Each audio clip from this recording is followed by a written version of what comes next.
Hi there, welcome to the Culture of Life podcast from Human Life International. I'm Tad Wojcik, the Mission Research Specialist, here again with Father Shenan Boquet. Tad, as always, good to be with you. Yes, of course, Father. Thanks for being with me here again today, Father. We're talking again about this really still tenuous, still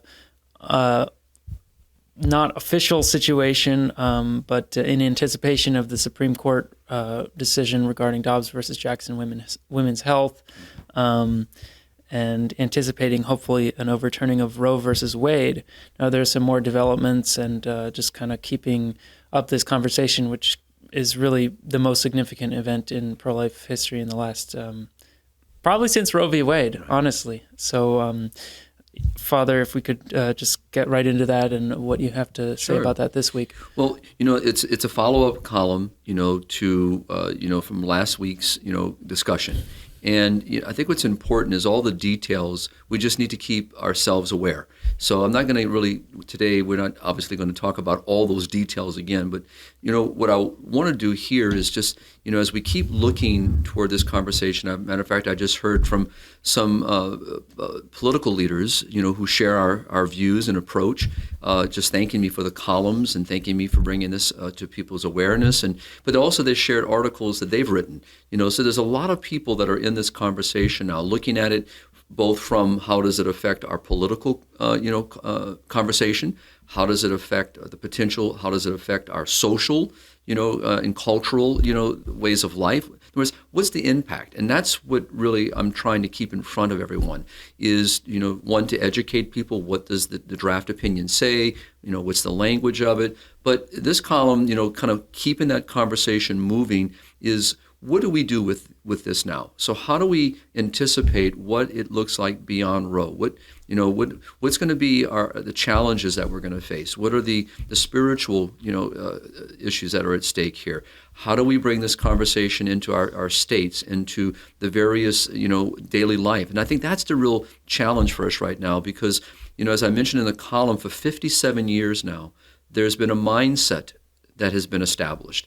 And as we see right now with those who are on the other side of the aisle, who are wanting to advance abortion, this is pretty much, if you look at the age group of those that are engaged in this conversation, it's a mindset that's been established. And so the real challenge really is not just the law and having it become overturned and then thrown back to the states, at least as far as we can see, but with the arguments in the states, with the advancement of pro-life legislation in the states, all this needs to happen. We also need to think about how do we affect people's mindsets, understanding. How do people approach the subject? How do we talk about life itself, the value of life, the beauty of human sexuality as God intends that wonderful expression of love between husband and wife to be fulfilled and to reach its purpose. And, these are the things that have fallen out of the conversation, the narrative. And as we know, there's a secular narrative, Tad, that controls the conversation. And whether we're talking about, the issue of chastity and purity, whether we're talking about, marriage itself, whether we're talking about the issue of human sexuality, the narrative is not being governed by Judeo-Christian values. It's really governed right now, sadly, through social media, the whole movie industry, the whole narrative is really governed by a secular understanding. And that's where our challenges, I believe, is going to come. It's always been there. And now all the more we need to bring this to bear. And so as I did in my column, without getting into great detail, which I'm going to keep doing, I'm going to follow up with this some more, especially, once this decision comes out. We need to be proactive now, anticipate, and at the same time, as I've been doing with other pro-life leaders, thinking of objectives, strategies, what can we be doing to help each other in the various ways we approach the subject? Because there's so many people today that are dealing with this issue, some just very strongly, quote, on the abortion issue alone. Many of us are engaged on many other aspects of the conversation. And HLI has been in this conversation from the very beginning and approaches this conversation a little differently. And so so for us and for myself, I want to look at things more deeply.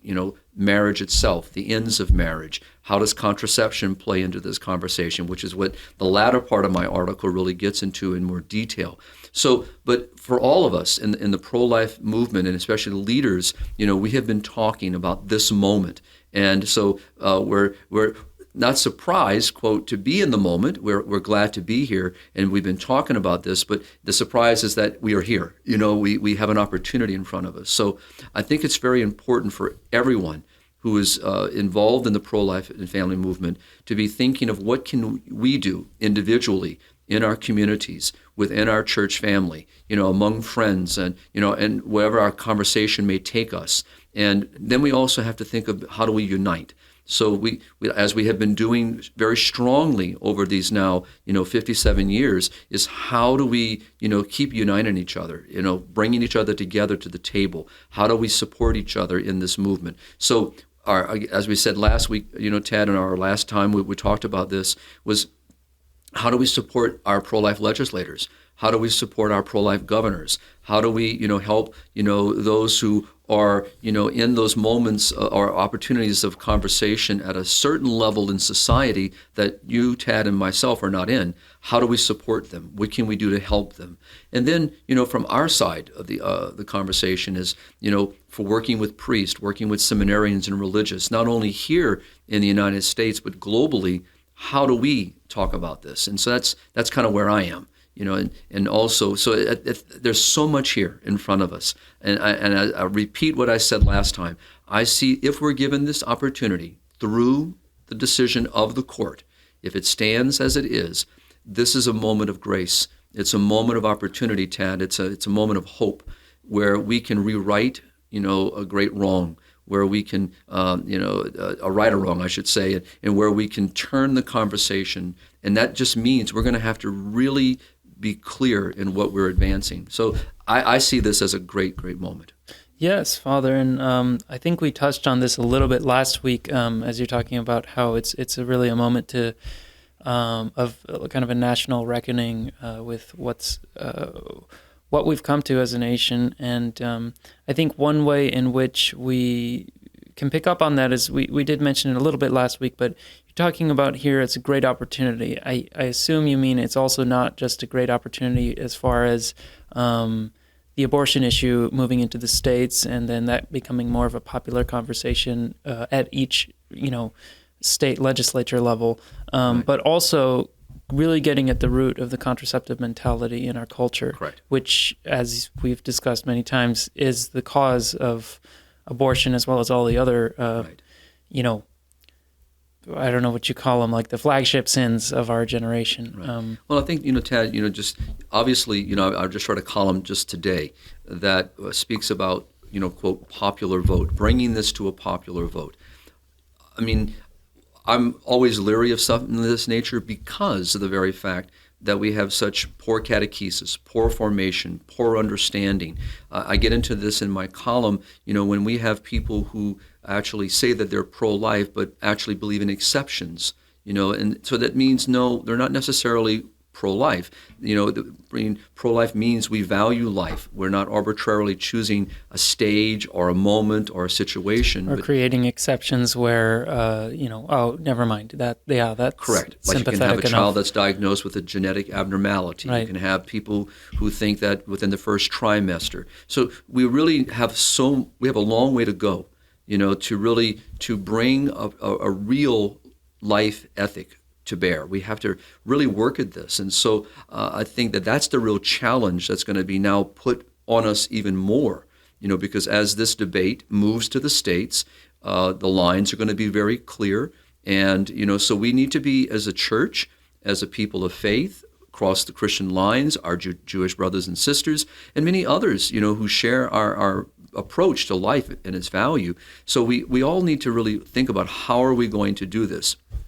Now, with regard to that, this is what, really prompted me doing a follow-up, because I received a number of comments from the first column.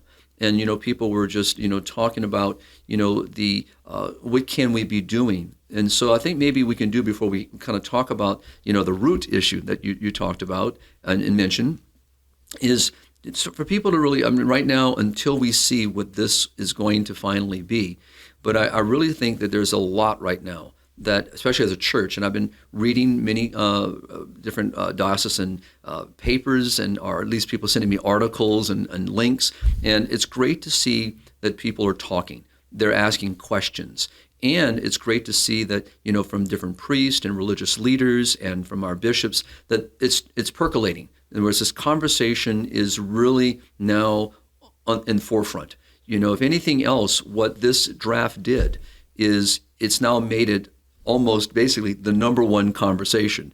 And that's great, because now it allows us to address these issues. And I've seen people, who are dealing, with this now being invited to interviews, they're writing articles. So I would say on the local level is that if we're pro-life leaders working in our states, our pro-life state organizations, that to be thinking, especially, even in the states where we think we have a hold, if you will, on the pro-life agenda. I can think of a number of states. My own state in Louisiana has been very strong as an advocate, for life.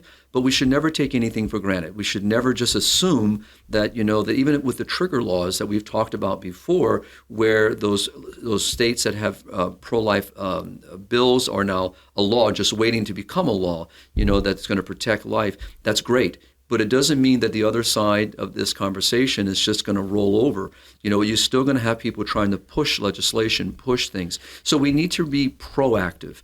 I would also say we ought to start really having some prayer vigils, from a spiritual side, is to pray for everybody involved, to offer fasting and prayer, for everyone that's involved in this conversation, which means all of us could be doing that. I've already intensified my own time in prayer, with a specific intention. I'm, offering specific masses for this intention, praying that, that all of us will be protected, during this time, because as we've seen, there have been some very tense, very emotional gatherings of people protesting. Thus far, we have not seen, any violent activity. I hope that stays that way. But again, we just need to be thinking of how to approach the conversation and how to address it. How, as priests, how do we talk about this? And right now, I know it's kind of hard because we don't have a definitive statement yet. We don't have a decision yet. However, all things pointed seems that this is going to be the decision. And if it stands as it is, then we need to be thinking, how am I going to preach about this? How am I going to, as a priest, as a pastor of a local Christian community, maybe I'm the local Jewish rabbi working, in life cause. Matter of fact, I had a conversation just a few days ago with a Jewish rabbi who's been in with this great pro-life work for decades. And, just thinking, what do we do? So I'm hoping that this is being much thought of. Now, with all that said, Ted, let's talk about what I do get into in the article, which is not always understood by many of those working in our pro-life cause. And what Father Marks always addressed as the root cause, it's the contraceptive mentality. So and I go into quite a bit of length in my column, the latter part of it, to talk about this. And, what does this mentality do and what's been created? And we have to really pause, and I did this purposely in my column to remind people that, birth control, as we know it, was legalized for married women, under the Supreme Court ruling. And then we know a few years later, another ruling, and here I'll just make note of them so that people remember them. So this was Griswold versus Connecticut in 1965. So this is when the Supreme Court legalized birth control for married women. Then in 1972, right, a year before, we see Roe v. Wade, the same court legalized under Einstadt versus Baird in 1972, where unmarried women can have access, quote, to birth control. So basically for 57 years, that's why I'm using that number, goes back to 1965, that the mindset has really entered into this, where it's just accepted that birth control, artificial means of preventing, or methods of mechanical or chemical, to prevent the conception of a child has now entered. So this mentality is that basically it normalizes it. It just, the reasoning for it, the justification for it. And it's interesting, Father, that the normalization, it seems to me, is affected by, well, it's actually the same mechanism in both Griswold versus Connecticut and Eisenstadt versus Baird as was in Roe v. Wade, is this, while all constitutional law has to appeal to the Constitution, right? So they had to appeal to something in the Constitution to cover these issues in the first place, and that was what they called a right to privacy, which was sort of tenuous at best, legally speaking. But even irrespective of that, there's this, the normalization is affected by this idea of, okay, we have our own law. Man's law can usurp divine law, or even natural law, really, in this case. Correct. And that's why it can, essentially, it's like a national mental illness, like a delusion of conscience that because we made this, we claimed this, declared this, in our legal tradition now. Right. I mean, it wasn't there before, but let's make it by fiat, first of all. Second of all, that legal language is enough to kind of inculcate that mentality then. Correct. That's correct. And as you can tell, I mean, obviously it was there before. It became the law. And so this mentality is there. So this, really what we say is it's a misunderstanding of human persons. It's a falsification of a human good, a good that's created by our Creator, and has a purpose. And it has, and what's so beautiful about this is that this is not being discussed. That's the bad thing, is that there's something beautiful here at stake. There's something of richness of we talked about last time, and it's being forgotten, or it's being ignored, or just completely rejected. And in its place is something false. And so the whole tenet of the sexual revolution was to unmoor, the human person from these, which are these beautiful treasures that God has entrusted to man and to woman.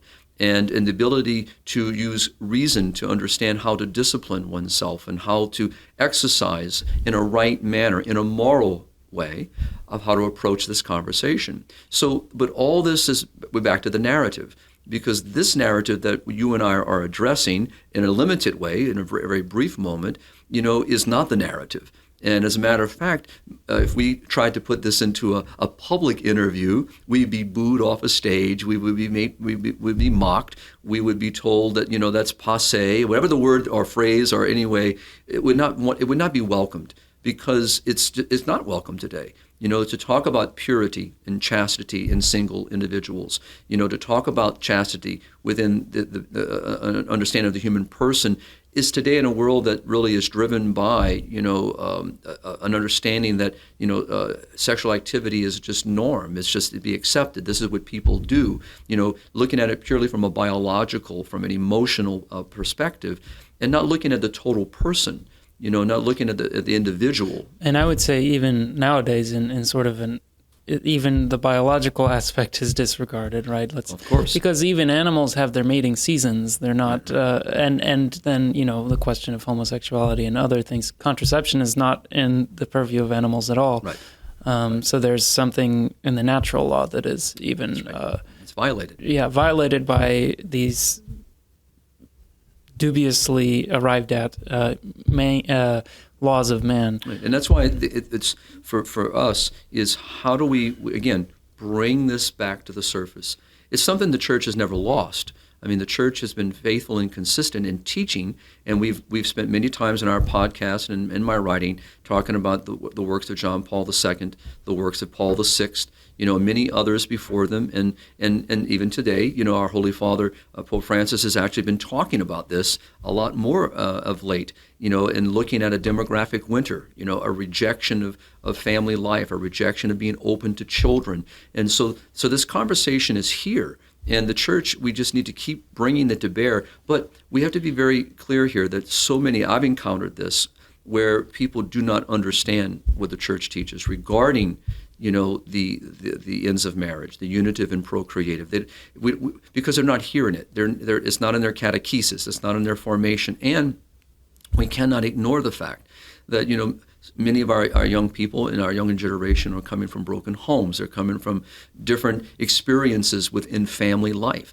all of this is affected. What they hear in their schools, what's being taught in their school systems about expressions of human sexuality and so forth. So there's a lot out there. And so when I start talking about this, from an interview or in an interview or writing about it, and I've had people call in live programs, and question, what we're talking about. But again, it's something they haven't heard before, and they're hearing it for the first time. And of course, as any of us would be, when we hear something for the first time that really doesn't resonate with us, our first impression, our first reaction is to do what, Tad? Is to reject it, is to think, oh, this person's insane or crazy. I mean, what is all that about? But our job is to be patient and firm, and to just keep moving forward, keep talking about it, keep it out there. And that's what I do here. I even, quote, from the Catechism, I quote from Humanae Vitae in my column, and talking about what does the church actually teach. But I just want to pull back, Tad, again, just to follow Marx, again, our founder. In 1979, I'll repeat again what I've mentioned many times before in my writing and podcast with you, is his prediction, which really kind of echoes the prediction of Paul VI. And now this is a conversation in 1979 with now St. John Paul II. And he's looking at the situation in the culture that has rejected the Judeo-Christian understanding of human persons and respect owed to human persons and the dignity of marriage and the dignity of the conjugal act between husband and wife, and instead is welcoming the false understanding that is being proposed and advanced by those who in the sexual revolution, the whole narrative of the secular culture. And he's looking at this and saying, if this continues, then the consequences are going to be. And he goes through great time with the Holy Father, naming what those consequences are. It makes me, again, think of Paul VI in this prophetic understanding that if we do not uphold the natural law, what God has revealed to us, what is we understand through our magisterial teaching throughout the centuries, then these are the consequences. And he names them in Humanae Vitae. And this is important for us to recognize. And here we are. Because, I was going to say some of those, I don't remember exactly everything, but it included things like widespread fornication, abuse of women by men sexually, even it's kind of culturally normative or unconscious kind of just women. We talked about this in one of our other episodes. Exactly. And as population well as population control used by governments, and we would see divorce, the breakdown of the family, and I think there's one quote that he finished that series with, a general increase in immorality or something like that, and that's pretty much what we've seen. We talked about when you come up with examples, your airplane examples of vulgarity or immodesty, things like that. It's pretty much the nail on the head. But this is the challenge. I really think that this moment with the court dealing with abortion, is, as we said in the very beginning, is a wide net for us now, because we have to really get underneath what brought us to this moment of time. Not just a legal. I mean, obviously there was a very strong current running through the culture, at the time of Roe, and there was a recent movies and programs and writings on this, of what was the court feeling, what were the pressures on the court, what was happening within the political and social cultural systems at the time. All that affects, and so that's no different today. So for us to just kind of pretend, that this decision of the court is going to miraculously just, create, this great wave of change. It has the potential, obviously, of all the things we talked about, but it really is going to be for us to step forward and to help that change become really transformative, which means it's hearts and minds. If we, as you just said, the conversation we're having, Tad, is very foreign to so many people. So how do we not make it foreign? Even a lot of Catholics. Of course. That's why I see this as a moment of time, for us as a church to reassess our approach to the goods that God himself has given to us. And how do we address them? How do we speak to them? And we have so many people, that that really believe in what that narrative in the secular culture says to be true. And so we have to unravel that. We have to unpack that, and to be able to expose the great lie and expose what has been promoted as a good, as true, as that which really has been false. And not approach it always from the negative, in the sense of how we look at something. So, but to approach it from the good that it is, and to unpack that good, and to realize that God is advancing our good, our flourishing, and He has given to us these goods for our good and well-being and for the good of each other. And to see that if we're honest and we look at our culture, we realize oftentimes people will say it's the Catholic Church that makes us all feel guilty, but no one really pauses and stops and wonders, then if that were true, then, we would have, how would I put that? It's not the church that's making me feel guilty. There's something within me that is resonating with what the church has said and making me question, well, am I guilty? Is there something wrong with this? Why would the church continue to ring that bell in an age where people just don't want to listen to that anymore, because there's something true here. That's why the church continues, because that's the mission, is to keep bringing to bear that good, that truth. And if I have found that when we approach people and keep that in forefront, that a good many people, their hearts open and they receive.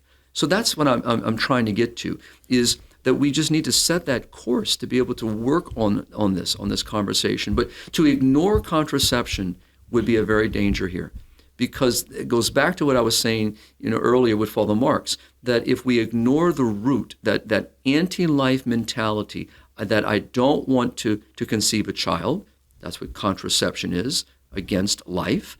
And if I have that mentality and I've justified my reasoning for that, and as we know, that when contraception fails, then now we have this life, this unique life. And so what do we do? And that's where abortion comes in, because abortion can use that quote to render what I did not want. It helps me to complete what I did not want, and that is I did not want this child. So, pardon me. So I think it's something that we have to really recognize, that it's not just quote saying we're going to change the law, we're going to end abortion. We have to get underneath it and get underneath the mindset that was there before and still there. And so that's the real challenge that we have, that I believe is there. And I see this as a moment to do that. Thanks, Father. Yeah, I mean, I definitely agree. I think we are in that situation where I think we mentioned this last week, that God's giving us a grace to kind of a national moment of examination of conscience, and be able to really say, okay, what path have we been on, and where are we going from here? And hopefully can correct that. I wanted to shift into something very practical, Father, that affects a lot of people. It affects people, I'm sure it affects you, it affects me, and probably most of our listeners and viewers. But how can we talk to, most of us have family members who are no longer practicing the faith, or if they are in disagreement on these issues, in particular contraception, but also maybe abortion. How can we talk to family members about these things? Sometimes these divisions can be very close to the heart. I mean, our Lord said, I will have, father against son and daughter against mother because of these issues, because of him, really. But that means these issues That's correct. In this case. So maybe just some advice. My advice, first always, is I need to be aware of what the church actually teaches. So I need to be versed in what is the language of the church.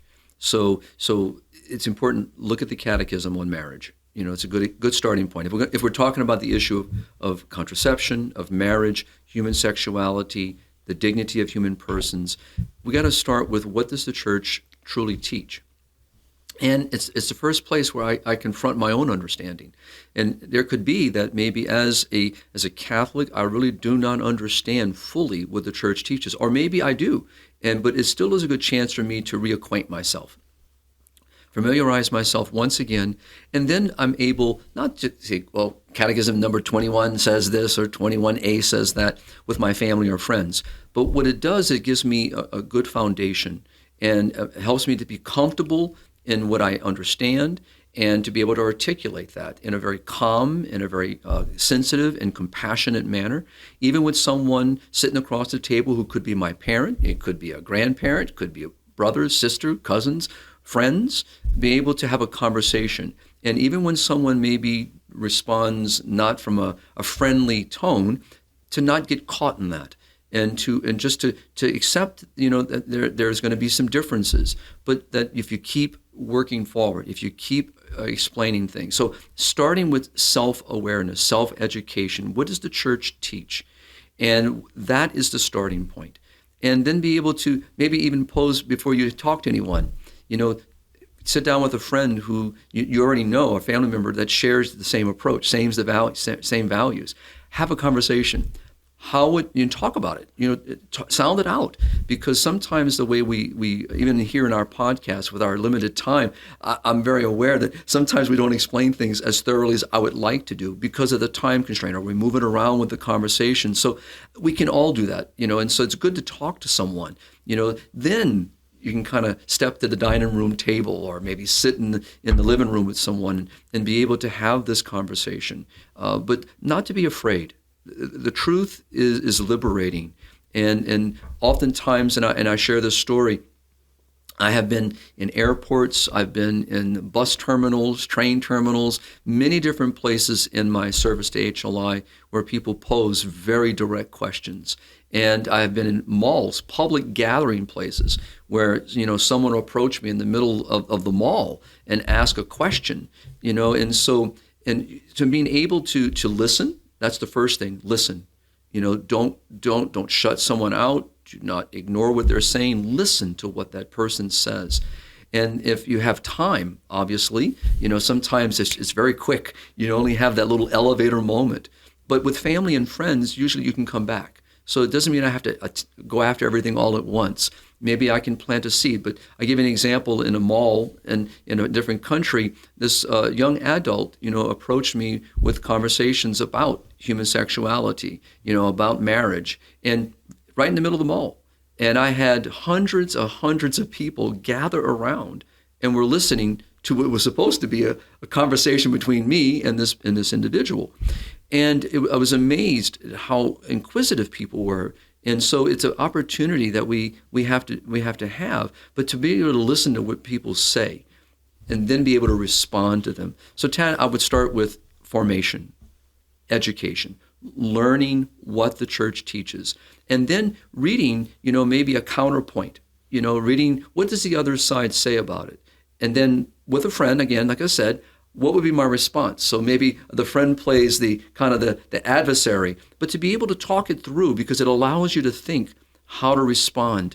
There are a number of great groups doing this, and I love it. I think it's great how they do this, and especially working with young college students who go out, to evangelize. It's a great way to do this. The second thing I would say, Tad, is to I have family members, in my own family who sadly do not, share, the full expression of our Catholic faith in this regard. And sometimes, sitting over a cup of coffee, it'll come up. Someone will make a comment about, not being open to children. Someone will say something to me. And in a way, it's to kind of spark a conversation. Well, sometimes it's just a spark they want to do.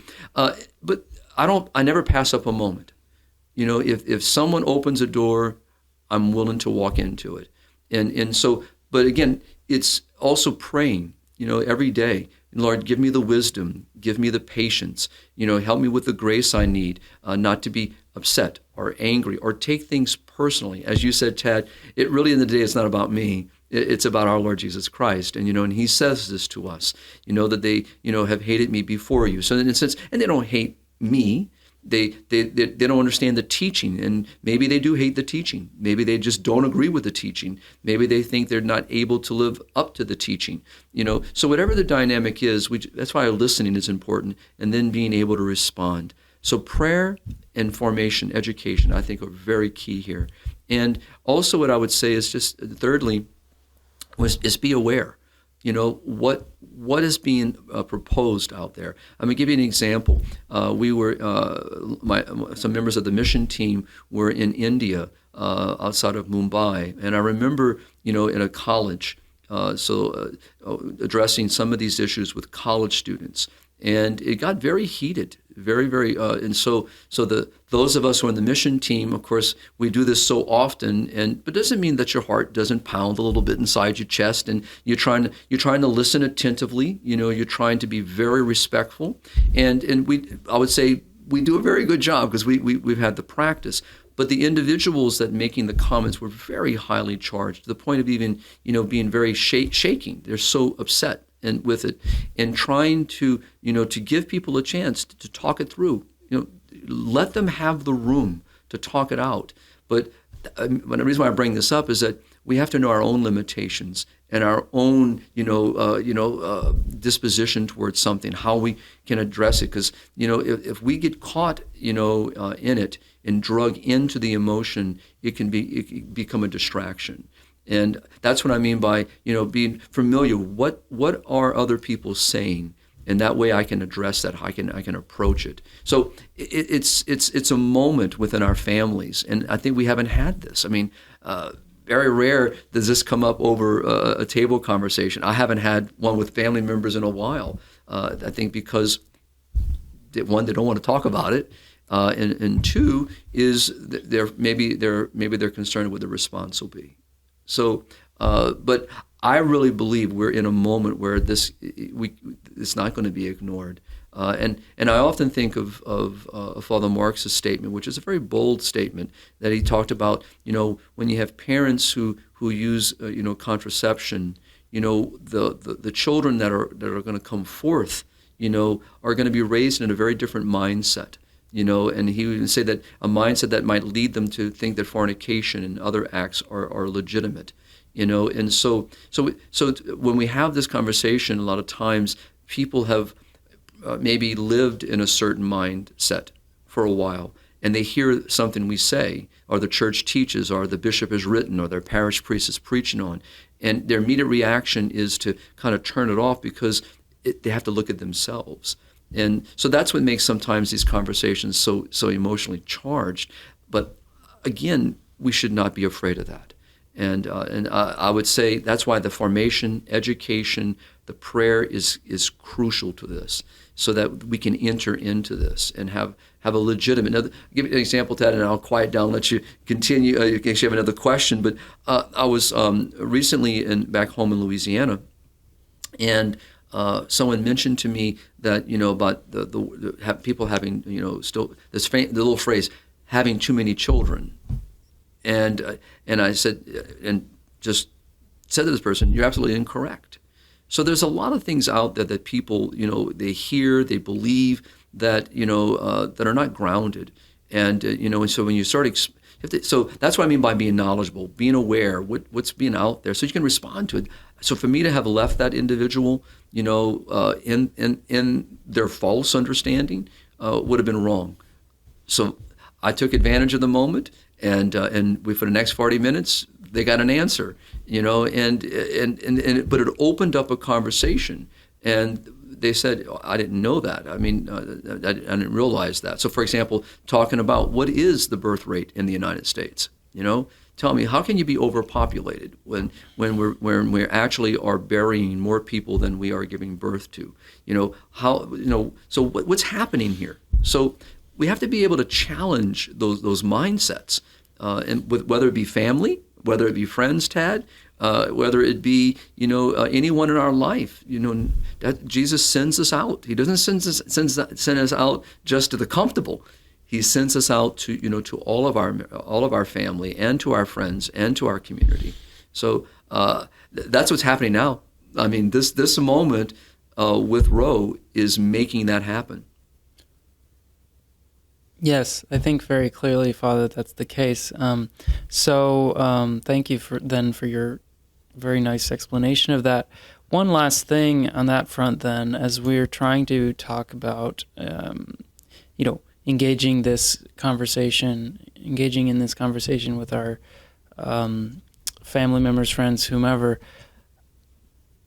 How can we determine, what God is calling to us, the specifics, because some people are not made to go door to door. Some people are, and maybe aren't.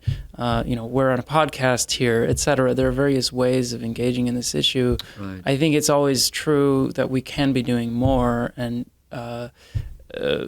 more efficiently going about this also. But,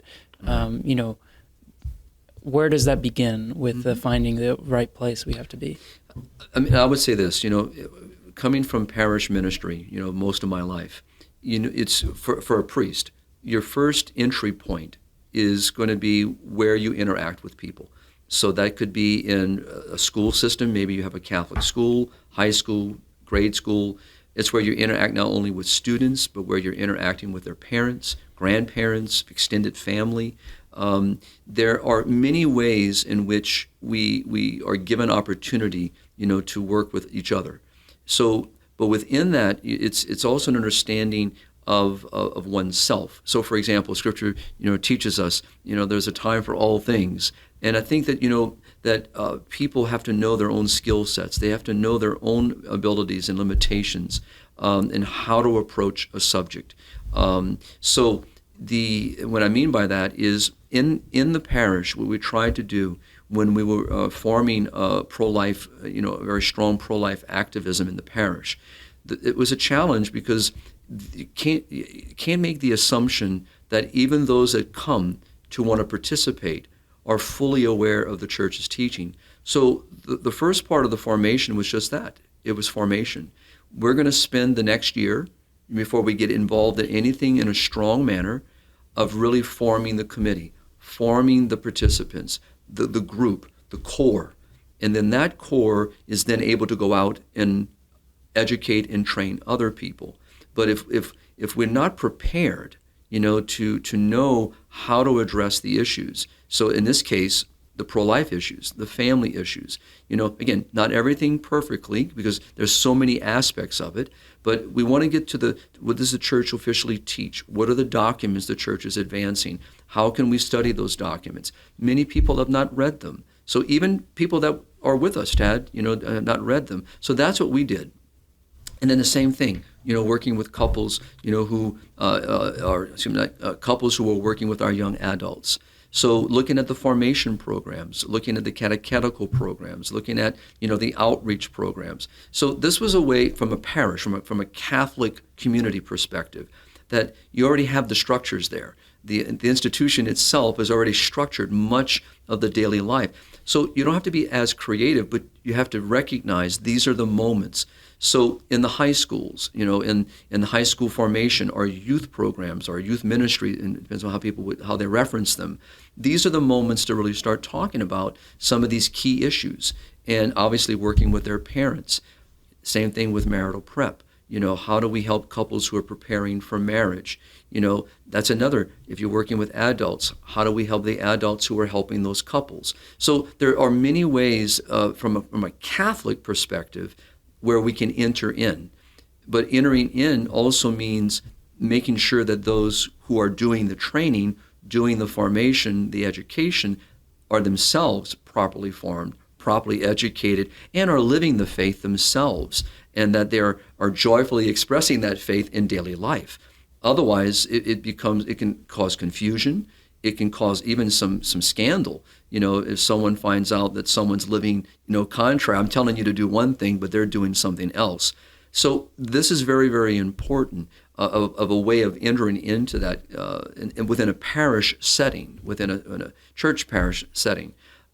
We also found, working with the local doctors, the nurses, those in healthcare, reaching out to them, getting together with them on a regular basis, studying, for example, the ethical and religious directives that are put out by the Catholic Conference of Bishops. In other words, you find a way to address the people in the parish in the various ways they are interacting with people. And I would do the same thing, when working with some of the legal professionals in the community, even some of the judges that lived in the community. Some of them were my own parishioners. Have a conversation with them, talk to them, let them know that you're there to help them. Maybe they might have an ethical question, a moral question. All these wonderful people are really trying to serve a good. And so we're here together to serve each other, help each other. And in this moment, if we're going to help people to understand that every life is precious, no matter how that life has come into being, no matter what were the conditions, no matter what the circumstances are, that this life is a human life with equal dignity to my own. If we're going to advance that, if we're going to transform hearts and minds, if we're going to try to help people to have a deeper love and appreciation of the dignity of each person, we're going to have to talk about this. If we're going to say that, as I'm done here and we've been talking about, that contraception is a real fundamental issue, we have to talk about why. We have to not be afraid of talking about, the big elephant in the room, and not be afraid to address the consequences of that mentality. But if we had a live audience right now, Tad, calling in, I know many people would say, we never hear about this. This is not being talked about. It's not being preached on. We don't hear this from our pulpits. And we talked about this last time. We have to, as priests, as a priest, I have to find a way to introduce this, to bring it into my teaching and the way I help those that I serve in the parish. So it's a challenge across the board for all of us, on how we approach this. But we're not going to transform anything unless we enter into it. It's not going to just miraculously happen. We have to be intentional here. And that is really, to me, going to be the real challenge, because we have a divided community. And we cannot ignore, even within the Catholic Church itself, we have a divided community. We have Catholics who believe that these certain behaviors and choices are legitimate and moral, and that's a problem. And that's been allowed to fester way too long. And so, this is not just going to snap a finger and go away. And we have to be really focused here. And many have already been engaging this. So that's a way, Tad, to move the conversation forward. And other thing I would say is people use your skills. Many people who are great writers, who have access to writing in, like, from Catholic Thing, to Crisis, to, different Catholic periodicals, online, there's many podcasts out there. There's many Catholic radio programs. These are doing the yeoman's work, tremendous work. That is a skill, and that's where this conversation needs to continue to happen, and bringing things into the public forum. I think also, people need to look at, back to our conversation, Tad, about, our legislators, both at the state level and the federal level. We have some wonderful people doing great work inside of those environments. They need our support. And so we need to involve good Catholic lobbyists. We need to involve people who are advancing, good legislation. And there are many skilled people out there that can write these kinds of bills, that have the intellect, they have the skill set, they have the expertise. So I would say, Tad, we have to attack the mountain from every point. And that means everyone has to be in that. So, if we have young people, we have to address, how do we help our young people? If we have young people in college level, how do we address them? Married couples, young, older, the whole gambit. And this is what I love about HLI. It's what I've always have loved about this great apostolic work, is this is what we do, and we do it globally. And we've done it for 50 years now. And it's an exciting work to be able to engage every part of the human family and to try to advance these wonderful, beautiful truths of the church in those wonderful human experiences. And I've seen wonderful conversions. I've seen transformations. People have grown. I've watched people come from one side of the aisle to become great advocates for life and family and do tremendous work. And it's an exciting place to be. And that's why this is a moment of opportunity. So returning back to what we started with, if we are given this opportunity, is to see it as for what it is, an opportunity. It's an opportunity to do something good here, to right a wrong, to redirect a mindset, to change a narrative, to address the true human issues of daily life. And that is, I'll go back to Texas, the heartbeat law. Where are the other states coming up with the funds to work with women in crisis situations that we've talked about? So Texas, in its heartbeat law, has put forth, I think it's $100 million to work with those who are working with women in these situations or families in those situations. That needs to happen. So we have to really look at how are we going to address the issue, not only with abortion, how we're going to address the issue on many other aspects of human life. So I'm hoping that this conversation is going to grow and grow in a good way that's going to talk about the dignity of life and how we address human issues, human dilemmas, struggles of daily life, and this is the moment. This is the moment. As we say, abortion should never be the answer, to a situation, and it should never be the answer. So, but the question always comes, how are you going to help me then? And we have to be there for that.